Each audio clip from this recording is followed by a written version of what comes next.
Colonization is a brutal thing.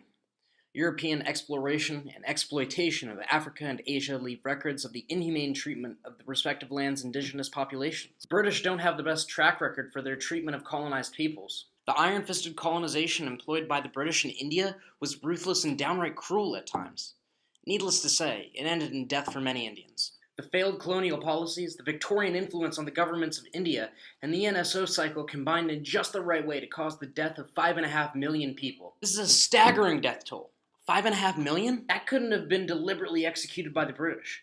There's no way that they could have explicitly been trying to kill the Indian people. It might be a little presumptuous to say, but I would find it hard to believe if someone told me that the British imperialist government specifically sought to ethnically cleanse India. Nevertheless, I would believe that the imperialist attitudes of the British contributed to the xenophobia of pre-World War II Europe that culminated in the Holocaust. The British pursued a policy of imperialism that had a blatant disregard for the value of human life and encountered so few repercussions that it became totally acceptable. This is what Mike Davis says in Late Victorian Holocausts. He says that the British forcibly integrated the Indian population to a global economy that left individual regions of India lacking self-sufficiency.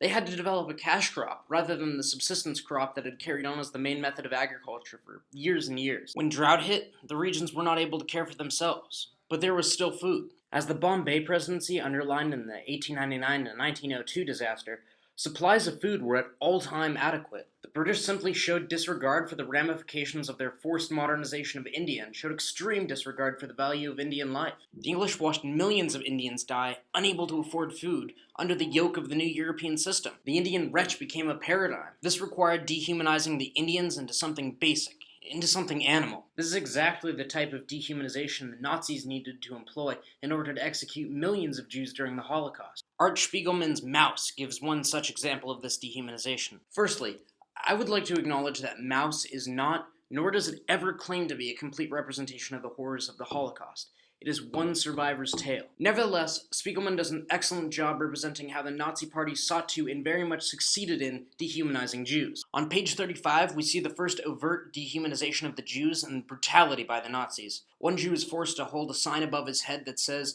"I am a filthy Jew." In the next panel, a German SS soldier beats a Jewish man and woman for fun. Finally, the next panel shows a town proudly proclaiming that it's Jew-free. On page 39, Vladek tells of a riot downtown where people shout, "Jews out, Jews out." The Germans did an excellent job of applying British imperialist tactics of dehumanization as a step in being able to kill a population without global outcry. This issue is much more complicated than I'm making it, but I think it's worth considering that the precedents for the Holocaust were already in Europe before the war had even started.